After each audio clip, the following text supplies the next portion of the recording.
నమస్తే. ఇన్నాళ్ళు నన్ను సపోర్ట్ చేస్తూ, ఎంకరేజ్ చేస్తూ మీ ప్రేమని నాకు అందిస్తున్న ప్రతి ఒక్కరికి కృతజ్ఞతలు. అలాగే ఈ వీడియో కూడా ఖచ్చితంగా మీకు ఉపయోగపడుతుంది. లైక్, షేర్ అండ్ సబ్స్క్రైబ్ చేసి మీ సపోర్ట్‌ని నాకు అందించండి. అలాగే ఈ వీడియో పట్ల మీకున్న అభిప్రాయాన్ని కామెంట్ సెక్షన్‌లో కామెంట్ చేసి తెలియజేయండి. ఇప్పుడు వీడియోని చూద్దాం. జీవితంలో రకరకాల సమస్యలతో బాధపడుతున్నారా? ముఖ్యంగా ఆర్థిక సమస్యలతో సతమతమవుతున్నారా? ఎన్నో పరిహారాలు చేసి అలసిపోయారా? మంచి మార్గం దొరకాలని కోరుకుంటున్నారా? అయితే రండి, విశ్వాన్ని ఎలా అడగాలో తెలుసుకుందాం. లా ఆఫ్ అట్రాక్షన్ క్లాసెస్ మీకోసం మన ఛానల్లో. వివరాల కొరకు సంప్రదించండి. నమస్తే, వెల్కమ్ టు అవర్ ఛానల్. నేను పద్మిని. ప్రస్తుతంతో పాటు ప్రముఖ ఆధ్యాత్మికవేత్త, నారీసేన ఫౌండర్, దత్త ఉపాసకురాలు శ్రీమతి లతా దత్త గారు మనతో పాటు ఉన్నారు. మాట్లాడదాం. నమస్తే అక్క. నమస్తే రా. జయ గురుదత్త. జయ గురుదత్త అక్క. ఎలా ఉన్నారు? బాగున్నాను. మెరిసిపోతున్నారు. గోల్డ్ కలర్ చీరలో అలాగే. Good good. థ్యాంక్ యూ రా. You always give good compliments. Definitely. Because అలా ఉన్నారు కదా మరి. అయ్యో అక్క, శుక్లపక్ష ఏకాదశి అయిపోయింది. ఇక బహుళపక్ష ఏకాదశి వచ్చేస్తోంది. అది గురువారం వస్తోంది. చాలా చాలా విశేషంగా. గురువారం ఏకాదశి అంటే ఇంకా చెప్పక్కర్లేదు. ఏది అనుకుంటే అది భగవంతుడు వరం ఇస్తాడు. అంతే. ఎందుకంటే గురువే ఈశ్వరుడు, ఈశ్వరుడే గురువు కాబట్టి ఖచ్చితంగా. అయితే ఈ గురువారం ఏకాదశిని ఇప్పుడు వచ్చే అంటే శ్రావణ బహుళపక్ష ఏకాదశిని అజ ఏకాదశి లేదా ఆనంద ఏకాదశి. అబ్బా, పేరైతే చాలా బాగుంది. పేరులోనే ఆనందం కనబడుతుంది. ఆనందం వెంటనే అబ్బా అనిపిస్తుంది. ఆనందం వస్తుంది. ఆనందం వస్తుంది స్మైల్ రూపంలో. రైట్. అయితే ఈ ఆనంద ఏకాదశిని ఎట్లా వినియోగించుకోవాలి? ఆ రోజు చక్కగా గురువారము ఏకాదశి పునర్వసు నక్షత్రం అంటే గురు నక్షత్రం కూడా ఉంది కాబట్టి ఎట్లా ఏకాదశిని వినియోగించుకోవాలి? ఎందుకు? ఎటువంటి సమస్యల నుంచి అధిగమించడం కోసం? మూడిటి కలయిక చాలా మంచి శుభదినం అని చెప్పుకోవచ్చు. గురువారము, ఏకాదశి, పునర్వసు నక్షత్రము మూడిటి కలయిక గురుబలం ఎక్కువ ఉంటుంది అని చెప్పుకోవచ్చు. గురువారం అంటేనే గురుబలం ఎక్కువ ఉంటుంది. ఇంకా ఏకాదశితో కూడిన గురువారము, అలాగే పునర్వసు నక్షత్రము. ఆ రోజు ఏంటంటే ఆనంద ఏకాదశి అన్నారంటే మనం పోగొట్టుకున్నవన్నీ కూడా తిరిగి తెచ్చుకోవడానికి ఈ ఏకాదశిని మనము మంత్రంతో, జపంతో, ధ్యానంతో చేసుకోవాలి. ఉపవాసంతో, ముఖ్యంగా ఉపవాసము. అయితే ఒక్కొక్క ఏకాదశికి ఒక్కొక్క పేరు, పుత్రద అని అంటే పుత్రుల కోసం అని, అలా ఒక్కొక్క ఏకాదశికి ఒక్కొక్క విశిష్టత ఉంటుంది. దానికి బోల్డ్ అంత మీనింగ్ కూడా ఉంటుంది. చాలా మీనింగ్ ఉంటుంది. చాలా చాలా మీనింగ్ ఉంటుంది. ఆ ఏకాదశిని అందరూ చక్కగా వినియోగించుకోవాలి. అంటే భక్తితో, ధ్యానంతో, డెఫినెట్లీ నామజపంతో, అంటే పోగొట్టుకున్నవన్నీ తిరిగి మీరు పొందటానికి ఆ రోజు ప్రత్యేకంగా, అంటే అలాంటి రోజు కోసం మళ్ళీ మళ్ళీ మనం వెయిట్ చేయాల్సి వస్తుంది. అంటే ప్రతి రోజుకి ఒక సిగ్నిఫికెన్స్ ఉంది మనకి. పౌర్ణమికి, అలాగే ఏకాదశికి, అష్టమికి, అలా స్వామివారి చిత్తా నక్షత్రంకి ఒక్కొక్క దానికి ఒక్కొక్క విశిష్టత ఉంది. ఆ రోజు దత్తాత్రేయ స్వామికి దత్తస్తుతి చేస్తే, అంటే ఎవరు చేసిన దత్తస్తుతి? చాలా మంది చేశారు దత్తస్తుతి. కార్త్య వీరార్జును చేసిన దత్తస్తుతిని గనక చదువుకుంటే మీరు ఏవైతే జీవితంలో పోగొట్టుకున్నారో, అంటే చాలా మంది ఆనందాన్ని పోగొట్టుకుంటారు. అదైతే మేము పెరుగుతున్న కొద్ది ఆనందం పోతుంది అంటారు. చిన్నప్పుడు ఉండే ఒక పసి హృదయము అసలు ఎంత నిత్య సంతోషంతో ఎంత హాయిగా ఉంటారో. ఏముండదు కదా అసలు. కల్మషం ఉండదు, బాధ లేదు. ఆబ్వియస్ కల్మషం ఉండదు, బాధ ఉండదు, బాధ్యత ఉండదు. బాధ్యత లేదు. ముందు బాధ్యత అనేదే కదా ఉంటేనే కదా రకరకాల సమస్యలు. అందుకే పిల్లలుగా ఉండటం అంటే మళ్ళీ మళ్ళీ చిన్న పిల్లలుగా అదృష్టం అది. అందుకే బాల్యం చక్కగా ఉండాలంటారు. ఎదగడానికి ఎందుకురా తొందర, ఎదర బ్రతుకంతా చిందర వందర. చిందర వందర బ్యూటిఫుల్. చాలా చాలా బ్యూటిఫుల్ అసలు ఆ లైన్స్.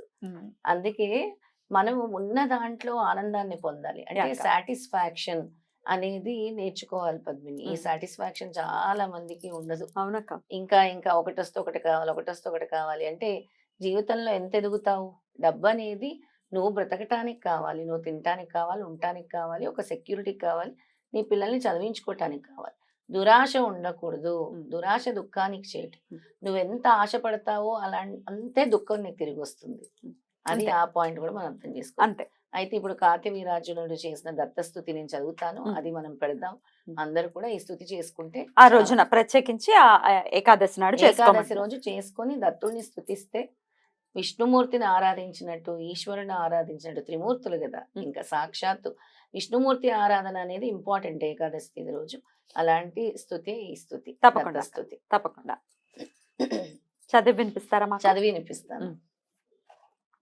నిర్గుణ పరబ్రహ్మమైన నిన్ను గురించి చెప్పేటప్పుడు కన్నులుండవు అయినా చూస్తుంది, ఉహుహు. చెవులుండవు అయినా వింటుంది అని వేదాంతాలు చెప్పడం కద్దు.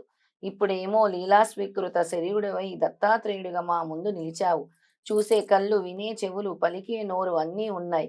మరి నన్ను కరుణించనంటే ఎలా? నా మొర ఆలకించనంటే ఎలా? దత్తస్వామిన్, ఈ పాదాబ్జను వలిచి వచ్చిన తుమ్మెదను నేను.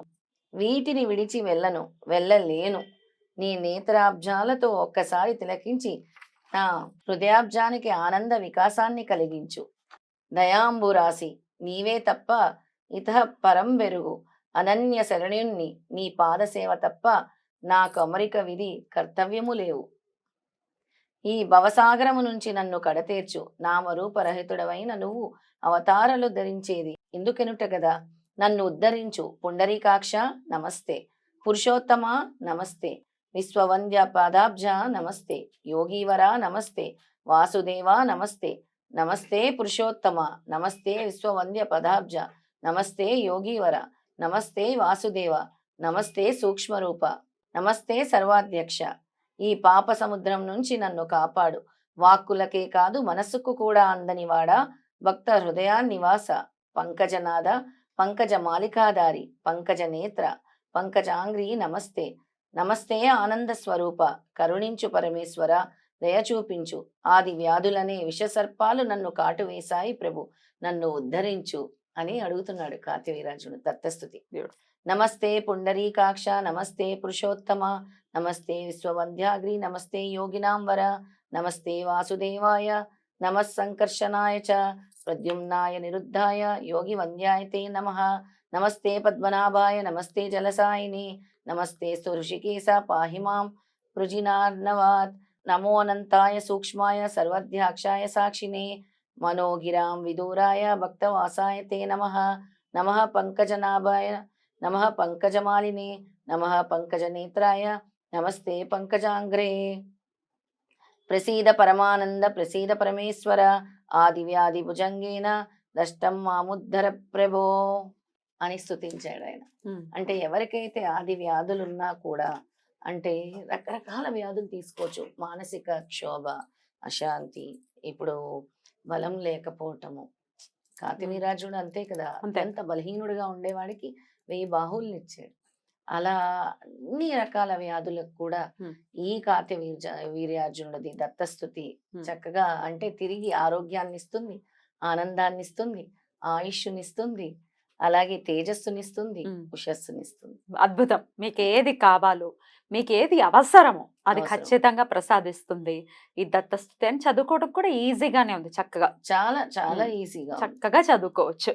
రైట్ అక్క, చాలా బ్యూటిఫుల్ గా ఎక్స్ప్లెయిన్ చేశారు. డెఫినెట్ గా ఉపవాస దీక్షని ఎలాగో, ఏకాదశి అందరికీ తెలిసిందే ఎలా చేసుకోవాలి ఏంటి అని, అది చేసుకుంటూ కార్తవీర్యార్జునుడి ఎలా అయితే దత్తస్తుతి చేశాడో అలాగే చూసుకుని వాళ్ళ పోగొట్టుకున్న ద్రవ్యాలన్నీ పొందాలి అని అది మెటీరియలిస్టిక్గా, లేకపోతే అదేంటి ఐహికమా, లేకపోతే నిజమైన ఆనందమా, అది కూడా డెఫినెట్ గా పొందాలి మన వాళ్ళని మనస్ఫూర్తిగా కోరుకుంటూ కృతజ్ఞతలక్క.